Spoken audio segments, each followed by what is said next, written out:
సినీ ఇండస్ట్రీలో జయాపజయాలు సహజం. ఎంతటి హీరో అయినా ఎత్తు ఫలాలు చూస్తూనే ఉంటారు.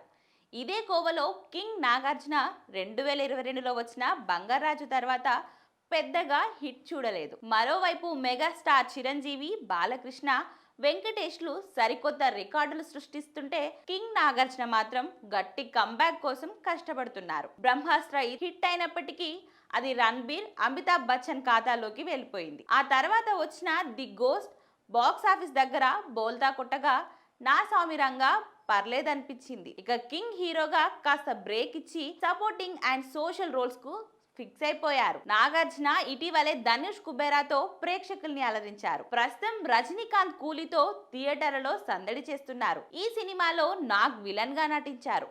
అయితే కింగ్ కొత్త సినిమా విషయంలో మాత్రం క్లారిటీ రావడం లేదు. కానీ ఇప్పటికే నాగ్ కొత్త సినిమాపై గట్టిగా కసరత్తులు చేస్తున్నారు. ఈసారి ఆయన తమిళ దర్శకుడితో మైల్ స్టోన్ మూవీ చేయబోతున్నట్లుగా తెలుస్తుంది. రా కార్తిక్ దర్శకత్వంలో నాగార్జున తన కొత్త సినిమా చేయబోతున్నారు. ఈ ప్రాజెక్ట్ కు కింగ్ 100 వర్కింగ్ టైటిల్ తో మొదలు పెట్టబోతున్నారు. లేటెస్ట్ అప్డేట్స్ ప్రకారం ఈ చిత్రాన్ని నాగార్జున పుట్టినరోజు సందర్భంగా ఈ నెల 29న ప్రకటించనున్నట్లు సమాచారం. దీనికోసం ఇప్పటికే ఓ లుక్ ను కూడా సిద్ధం చేసినట్లు తెలుస్తుంది. అన్నపూర్ణ స్టూడియోస్ ప్రారంభించి 50 ఏళ్ళు అవుతున్న సందర్భంగా ఈ ప్రాజెక్ట్ ను నాగ్ తన సంస్థలోనే స్వయంగా నిర్మించనున్నారట. ప్రస్తుతం ప్రీ ప్రొడక్షన్ వర్క్స్ జరుగుతున్నట్టు, ఈ సినిమా షూటింగ్ త్వరలోనే మొదలు కానుందని సమాచారం.